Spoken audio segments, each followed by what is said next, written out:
Good morning, everyone. Thank you for joining us today at QTran's Q School Online. I'm Italiaggio, the National Technical Sales Manager, and I'm joined today by... I'm Ken Daniel. I'm the Applications Engineer here at QTran.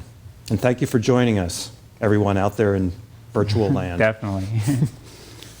And we also have Doug Payne, who's a little bit on delay in St. Louis. Doug? Good morning, everybody. Welcome to Q School. We're going to try and take a fairly dry but important topic and have a little fun with it. So we hope you enjoyed the cartoon that we were showing as we let in. Futurama. So let's talk about voltage drop, guys. Let's do it. So today's agenda, basically we're going to talk about basic codes and compliances that we have for voltage drop and wiring. The differences between alternating current and direct current. Some of the things that affect voltage drop, what is it, what are the factors, how to get around the voltage drop using tables, calculators, and then we're also going to try to give you guys some examples on the best practices about how to use the whole voltage drop system that we developed here at QTran. So this is a project that we recently received. This is a bridge in South Carolina that is already built. Ahead of the lighting design. They knew there was going to be lighting on the bridge. They weren't exactly sure whose lighting it'll be. QTran, of course, is the obvious choice. Mm-hmm. And it's a challenge because it was designed for all the power supplies to just be on one end of this 165-foot long bridge. All of the linear LED components are 3 foot 6 inches long. There are many of them, as you could imagine. Underneath the handrails and also positioned underneath the bridge to illuminate the underside of it. Yeah, and Ken, we're going to talk about how you solve this problem as we go throughout the presentation, because this is this is a very common project that people come to us and say, hey, how do you solve it? We already have conduit run and we need to know what type of wire we want to use. So exactly, we'll go through the prepresentation and then we'll find out how you solve it. And we have a really long run. Yep. Yeah, and you can see in the next slide. What we're going to get into a little further toward the end of this presentation is why distribution to the lighting installation is so important to make sure you have uniform illumination along the run of the bridge. Yeah, definitely. So let's talk a little bit about code first before we go into the details about voltage drop itself. Low voltage lighting is governed by National Electric Code and Article 411. Which limits us to no more than 30 volts AC and 60 volts DC. However, if the system is likely to get wet, that gets reduced to 15 volts AC and 30 volts DC. There's two different ways that systems are listed. One would be actually a listed system, Part A, as you can see on the right-hand side of the screen. This means that all parts of the lighting system, fixtures, power supplies, accessories, and fittings, etc., are all listed together by a manufacturer as a complete system, and you cannot deviate from that system. Another way to do that is separate listings of the assemblies and parts. And so this is how QTran does it. This means that our light fixtures and our power supplies and our fittings and other accessories all have their own separate listings and are interchangeable. And this also works great with other manufacturers who, especially with landscape lighting, but other things as well, who list their fixtures separately. And that allows you to use QTran power supplies on other people's products as well. Within that, we're governed by Class 2 when we talk about linear low voltage primarily. But Class 2 is a requirement of UL, and there are two different codes, 1310 and 2108, that address this. 1310 on the power supplies and 2108 on the luminaires or the fixtures. So what this basically says is that at 12 volt DC, we're limited to 60 watts or 5 amps. And at 24 volt DC, we are limited to 96 watts or 4 amps. Class 2 is really important because it reduces safety concerns on jobs, and especially the risk of excessive heat and fire. So we also like to point out that Class 2 cabling is not required to be installed in conduit in most jurisdictions, but do check with your local electrical inspector. The last thing we want to point out about Class 2 fixtures is while Class 2 is only an indoor requirement, most outdoor linear LED or linear low voltage fixtures are just wet rated versions of the same indoor fixtures. Therefore, they work best when you follow Class 2 requirements. Mitali, And I might why just don't you tell add- us a little bit about... Sure, please. Okay, I just wanted to add before we left that even though low voltage wiring does not need to be in conduit, a lot of times your installations where you actually know where you're going to be running from a power supply to a distribution point, it's great to get sleeving in the ground for your wiring, because very often all of this is done ahead of the landscape crew, and then they come in and they chop the hell out of everything. Yeah, definitely. And so just keep that in mind for your initial installation. Maybe conduit's not such a bad idea, even though it's not required. Yeah, and as Doug said previously, always check with your local codes to make sure that Class 2 is required and what other classes you need. Absolutely. So let's talk a little bit about voltage in relation to current and resistance. Using the analogy of a water pipe, voltage is the potential energy that would flow through the pipe, and current, which is measured in amps, is really the size of the hose, or in this case, the size of the wire. So the bigger the wire, the larger the diameter of that wire, the more current that is capable of flowing through the hose or the wire in this case. And then resistance is anything that slows that voltage down, and this is measured in ohms. And this is really a very simple calculation, and where current times resistance equals voltage. So anytime you adjust any one of these, you will be adjusting the others as well. But what's really important to point out, of course, is that resistance and current both generate heat, and excessive heat can definitely damage electrical circuits and connections. And again, this is a great reason why Class 2 is so important. And Ken, I think you were mentioning that on your Class 2 installations that you've designed, you've never run into issues because you followed Class 2. Is that correct? Yes, I'm a very code compliant designer. Definitely. Don't want anything burning up. That's right. So for those who don't know, Ken also is a lighting designer besides being our application engineer. Yes, thank you. And I think a lot of specifiers are very visual. So when they are faced with a lot of the technical stuff that we're going over today, it's not on the top of their brain. So it's really great to have this as a resource. Yeah, cool. Excellent. Let's move on, gentlemen. Okay, so there we go. So two different types of currents. We have alternating current versus direct current. As you can see, as in Doug's example, where you have the alternating current flows back and forth while the DC current flows in one direction. A lot of our products here at QTran are 24-volt DC constant voltage, and that's the objective with using our power supplies. We want to try to maintain the correct voltage at the source and at the load. The best thing to try to do this is to multiple different types of situations, but the most important thing you want to do here is measure the voltage at the load and at the source using a true RMS voltmeter. So that's very important too. Make sure you use the correct voltmeters too. Do electrical contractors generally have that device? They should in their back pocket. Okay. You know, it's like one of the two belts.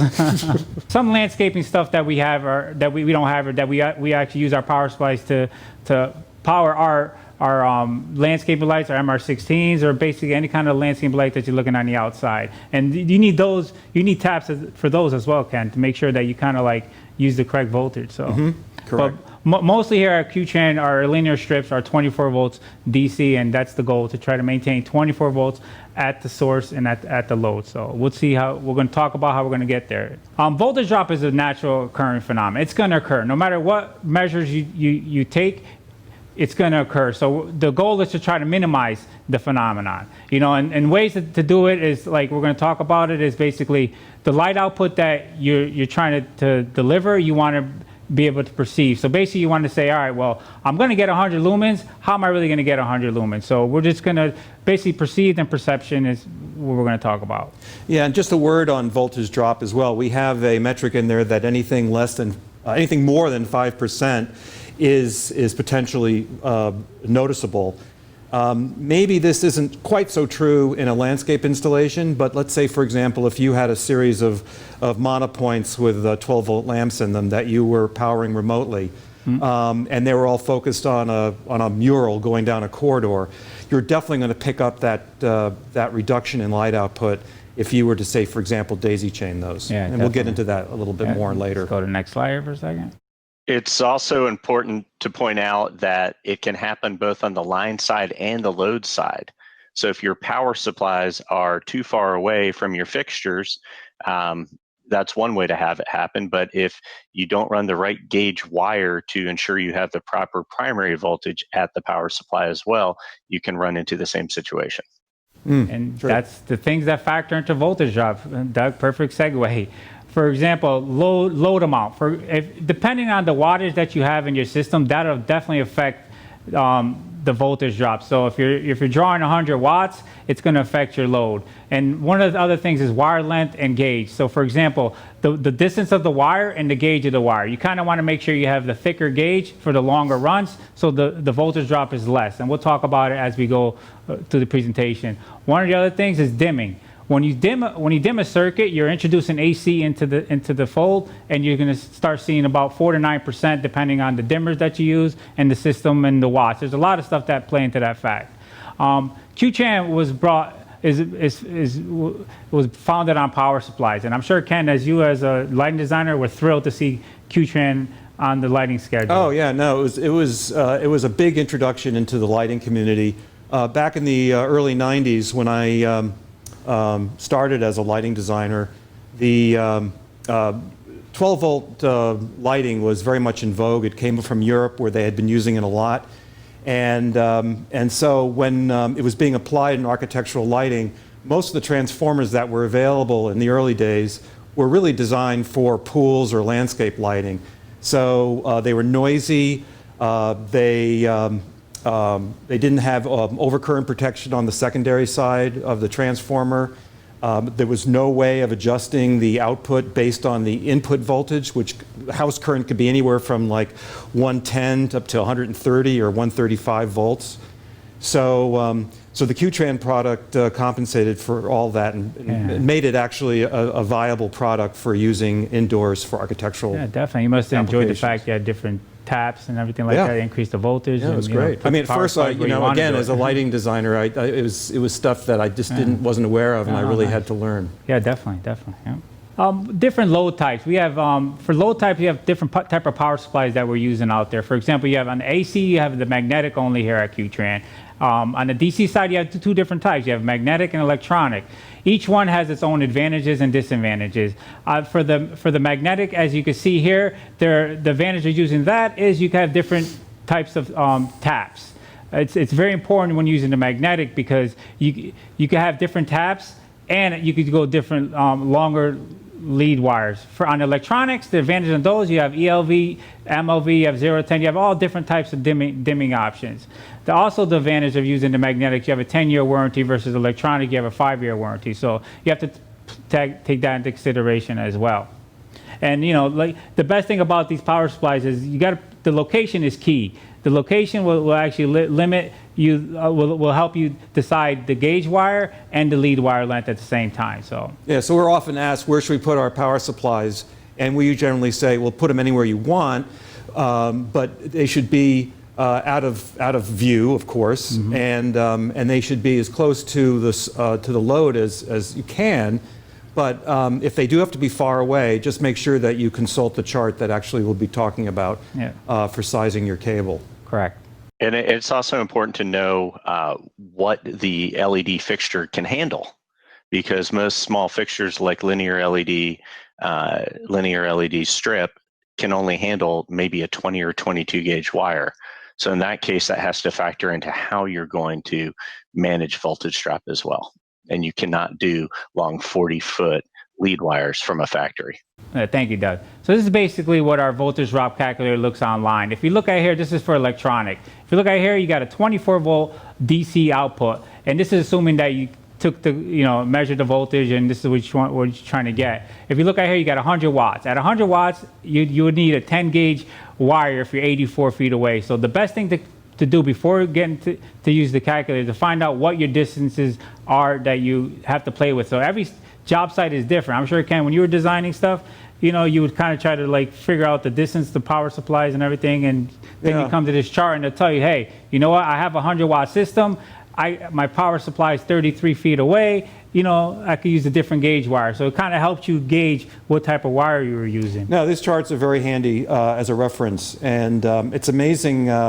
Very often, contractors will just throw like 12-gauge wire on the truck and call it a day. And so it's important to be able to see exactly how to apply that gauge of secondary cable. Yeah, definitely. And this is available on our website. It's available on every single spec sheet for our electronic drivers and power supplies. If you go to qtran.com, you go to technical, you'll see the voltage drop calculator. Oh, great. So here's a good example. We'll choose DC maybe. Yeah. And let's see, what product line should we use? Let's use QT. Okay. And DC plus cap, since we're going to be dimming it, our capacitor allows for nice smooth dimming, 24 volts. Use 110. Yeah, 120. And obviously we're going to dim it. Yeah, there we go. And there you go. You have a voltage drop calculator that you guys could use for your project. If you notice here, you have different taps. Tap 2, 3, 4, and 5. If you notice here, tap 2 went away because of the dimming. So because of the dimming, you want to use a little bit tap 3, which is a little bit higher in voltage, and it compensates at the loads. And if you notice here, you have 14 gauge wire here. You could go about 23 feet if you're using 100% load. If you're using loads that are less than 100 watts, because a lot of our power supplies are available over 100 watts, but this is just an example for a load that's 100 watts, you can see that, you could use 23 feet at tap 3, or you go 112 feet at tap 4. So this will help you decide if you already laid out the conduit, if you already have a designated location for the power supply. This will actually help you design your system with the wire gauges. Right. Right, because our customers, all of our clients, are paying for 100% of design light output. And this chart will help you determine how to ensure that they will always receive between 85 and 100% of design light output. And this is a quick chart to show you the difference between our QTM and the DC plus with the DC plus clap versus the QZ here. If you notice here, you'll see like the difference. For example, on the QZ, you could go 143 feet at 10 gauge wire, where at the DC plus cap at 100% you use over 511 feet. So it's a big difference by using the electronic and the magnetic, and this pretty much is a great example of two different power supplies, two different systems. Yeah, for a large installation where you're going to be sending out cable to various distribution locations on a large job, it's nice to be able to have the multiple taps, to be able to have the flexibility to on your cable, especially if you're limited to like one gauge of cable with different distances. Yeah. It's great to have the tap option. Yeah, so we'll show you the DC plus cap here, the overview here. Matali, I was just going to add that it's just different ways of thinking about an installation of a job, different strategies. So the drivers typically, are going to have to be installed much closer to the fixtures. So if that's part of the plan, a driver is a great solution. But as Ken is alluding to, if we have to go long distances, then we know that maybe magnetic's the better solution. Correct. Yep. Because you got especially with DC plus cap, because you got the different taps, which we're going to see right now. If you look at the overhead here. Sure. So this is a typical DC plus cap system that we have. We have taps 1, 2, 3, 4, and 5. All the power supplies are shipped in the tap 2 position, which is the 24 volt DC output, and they go from 20 down to 22 up to 30, 32 volts on the max tap 5, depending on the system that we have here. So as you can see, once you have your system laid out, you measure the voltage at the source, and then you measure it at the load to make sure that you're getting 24 volts. So for example, on this tap 3, it could be 26 volts. By the time you get to on the other side, Ken, the load, you want to make sure you get 26 volts. If you're not, you want to fluctuate it. So the goal is to get 24 volts because that's where our system So is in all optimally cases, designed. you want 24 volts at the load, and you can do that by moving, is it this neutral wire? Correct, moving the Let you neutral move wire. that Yep. around. So That's if you great.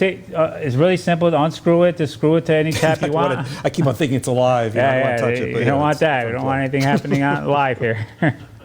Yeah, it's unplugged. So Matali, again, of the 5 taps, you're going to have tap 2 will always be the start position or the planned 12 or 24 volt.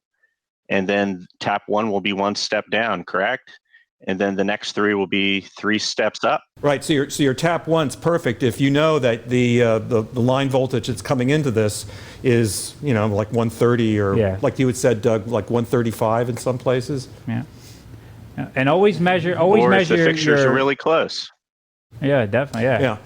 Yeah. Always measure your secondary side with the power on and with the power, you know, with the load on and with the load off to see what's the actual output. Because sometimes when you put a load on it, the voltage is going to come down a little bit because the load is sucking it up. So, you know, you got to make sure that's a very important factor there. Okay. So we also experience voltage drop across a load. For example, our products are linear. And you feed one end of the linear strip, and as the lighting proceeds along the strip, it will lose a certain degree of light. Generally speaking, it's not perceivable. As you can see in this example of our 5 watt per foot product, you could go the full length at 19 feet, which is your 96 watt capacity. And the measured lumen depreciation is 77%, but your perceived lumen depreciation only is 90, which you really don't detect. So, but it's always good practice to keep this kind of in the back of your mind when you're laying out these installations. For example, the next slide, we have an example of an 8 by 8 foot ceiling cove. And here is a situation where you have the potential of being able to notice light depreciation. It's a white ceiling. The ceiling could be fairly close to the cove. The cove could be shallow, which means that you'll have light on an adjacent wall in the cove. So best practice is the view on the left, where you're coming in the corner, upper left corner, and you're feeding 2 segments in one direction and 2 segments in the other to maximize your lumen uniformity around the entire cove. The example on the right is if you fed from the upper left corner and just fed all 4 segments from that corner, there's a slight potential, certainly on larger installations, where you will see some light decrease at the end adjacent to where the feed point is. So just something to keep in mind. Obviously, Ken, the best practice is to have one on every corner. Well, yeah. Well, Yeah. and in that example, of course, guys, the 3 watt per foot, the maximum distance class 2 at 96 watts is 32 feet. And so we're using all 32 feet of the LED strip potential.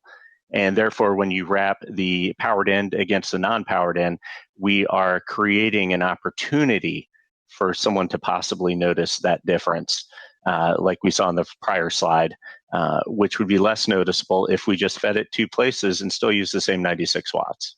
Right. Don't be afraid on an installation where you're running your secondary cable out of our power supply to go to a J-box and split it into 2 feeds. Correct. Because Exactly. on larger installations, you'll be doing that a lot in order to ensure that you have uniformity of light on your ceiling. So tell us about equalizing voltage drop, Ken. Well, it's interesting. When you look at, a lot of times you look at electrical drawings, they'll show the transformer and then they'll just connect the loads, right? They'll just go and daisy chain from one fixture to the other, which in practice is not what you want to do, because in so doing, you're kind of drawing all of that power and it's diminishing. And so by the time you get to the last fixture, your light is going to be considerably less. So the best thing to do is to plan your installations so that you know where groups of lights are going to be, and notice that those are distribution points, and run your cables to those distribution points. Yeah. So for example, in the lower left, you can see that we've run different gauge cables depending on distance to different groups of light fixtures, whereas opposed to the lower right, you're using basically the same cable regardless of how far away they are. Yeah. So again, you should either use taps or use cable size. So Ken, this is something we get all the time, for best practices and bad practices. For example, on the left side and the right side there, you notice the differences in like the way the wires fed. We kind of tell people on the outside, make sure they feed it properly, not the way in the bad practice where you got 20 feet going to fixture A and then 20 feet from fixture A going back to fixture B. That's kind of like defeating the purpose. Yeah, That's yeah. definitely bad practice there. You kind of want to go with the best practice there, which is 20 feet going to fixture A and 20 feet going to fixture B coming from the power supply. This Right. way it kind of eliminates any kind of voltage drops or any kind of system losses that you have. Right. Yeah, and it all seems to make total sense, and it's just have to get your brain thinking that way. Yeah. And then once you've trained your brain to think that way, and then you just continue doing it right. Yeah, definitely. I mean, the most important part here is to make sure that the power supply is placed in the appropriate area, and the lead wires and the gauge wire kind of match what the Right. voltage drops are going to go. So Yeah, and appropriate meaning like not a half a mile away. exactly, which is we get all the time. Hey, Right. we place it over here. So I wonder how this applies to our example, Ken, our project example. Oh, Yeah, yeah, we'll find definitely out. get into that. So go ahead. So one of the things we'll talk about how to avoid the voltage drop is we kind of touched on based on it a little bit previously, is have different taps for different power supplies. So for example, on the AC power supplies, we have taps on the primary side, and on the DC power supply, we have taps on the primary side. And both of these power supplies, they'll help you eliminate the voltage drop over the long lead wire lengths, or if you have a typical gauge wire that you already have installed. So this is one method. We're going to talk about a few other methods. Do one of these products have multiple taps on the secondary side? Only the AC sometimes has it on the secondary side as well, but typically it's always on the primary side. Usually in the Qscape landscape products. When we start to get I the see. Qscape and the Qhex minis, and they have it on the secondary side. Great. But the AC power supplies here, they're more on the primary side here. So you have they're either 12-volt AC output or 24 AC, and the same thing in the DC world. So the way we do that, like we talked about, is moving the neutral wire from the taps to each different one. So this is one definite method to avoid voltage drops, and you don't get any voltage traps. We have some other methods too as well, which is Doug, you want to talk about this one? Or I could address it, Oh, go ahead, Ken. since I'm in the room. Why not?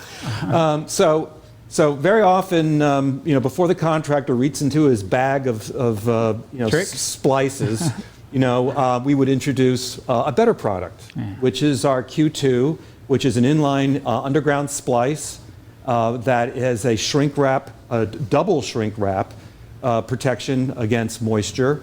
So this is a great way of taking the lead wires that come from our products that are pretty low, pretty small gauge wire, anywhere between 22 to 18 gauge cable. You don't want to have long runs of that cable, even though we provide a standard up to 120 inches. You want to then move on to the contractor's secondary cable, which is much larger, as soon as you can. The important part about this is it's waterproof instead of using the wire nuts that are not waterproof, and then we get the call, say our system is not working. Yeah. Yeah. But that's why Yeah, it's you very get the call. important. This protects against moisture, corrosion, or abrasion. So it's a pretty clean system here.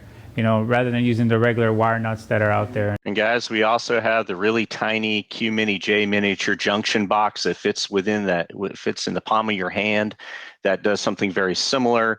Takes from number 14 to number 22 gauge low voltage wire, indoor, outdoor use, even optional silicon fill, so it can be submersible. But let's talk about this project real quick, Ken, because we're just about out of time. And Really, we want to already? leave time for questions and Oh, answers. I guess we're having fun. But anyway, Fun, so we're yeah. back to this project in South Carolina.